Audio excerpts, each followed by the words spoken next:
ಇಂದು ಬೆಂಗಳೂರಿನ ಸಿಎಂ ಗೃಹ ಕಚೇರಿ ಕೃಷ್ಣಾದಲ್ಲಿ ತುರ್ತು ಪತ್ರಿಕಾಗೋಷ್ಠಿ ನಡೆಸಿ ಮಾತನಾಡಿ ರಾಜ್ಯಕ್ಕೆ ಎನ್ಡಿಆರ್ಎಫ್ ನಿಧಿಯನ್ನ ತಕ್ಷಣ ಬಿಡುಗಡೆಗೊಳಿಸಲು ಕೇಂದ್ರಕ್ಕೆ ನಿರ್ದೇಶನ ನೀಡುವಂತೆ ಕೋರಿ ಸುಪ್ರೀಂ ಕೋರ್ಟ್ ಬಾಗಿಲು ಬಡಿದಿದ್ದೇವೆ ಎಂದು ಮುಖ್ಯಮಂತ್ರಿ ಸಿದ್ದರಾಮಯ್ಯ ತಿಳಿಸಿದರು.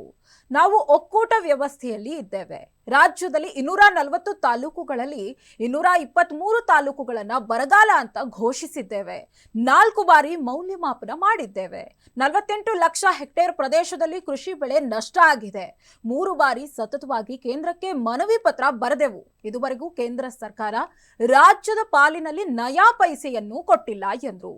ನಿಯಮಾವಳಿ ಪ್ರಕಾರ ರಾಜ್ಯ ಸರ್ಕಾರ ಮನವಿ ಮಾಡಿದ ವಾರದಲ್ಲಿ ಕೇಂದ್ರದ ತಂಡ ಬರಬೇಕು. ಆದ್ರೆ ಅಕ್ಟೋಬರ್ನಲ್ಲಿ ಕೇಂದ್ರದ ತಂಡ ರಾಜ್ಯಕ್ಕೆ ಬಂದು ಪರಿಶೀಲನೆ ನಡೆಸಿ ಕೇಂದ್ರಕ್ಕೆ ಐಎಂಸಿಟಿ ವರದಿ ನೀಡಿದೆ. ಈ ವರದಿ ಕೊಟ್ಟ 1 ತಿಂಗಳಲ್ಲಿ ರಾಜ್ಯಕ್ಕೆ ಬರ ಪರಿಹಾರ ಕೊಡುವ ಬಗ್ಗೆ ತೀರ್ಮಾನ ತೆಗೆದುಕೊಳ್ಳಬೇಕು ಎನ್ನುವುದು ನಿಯಮ.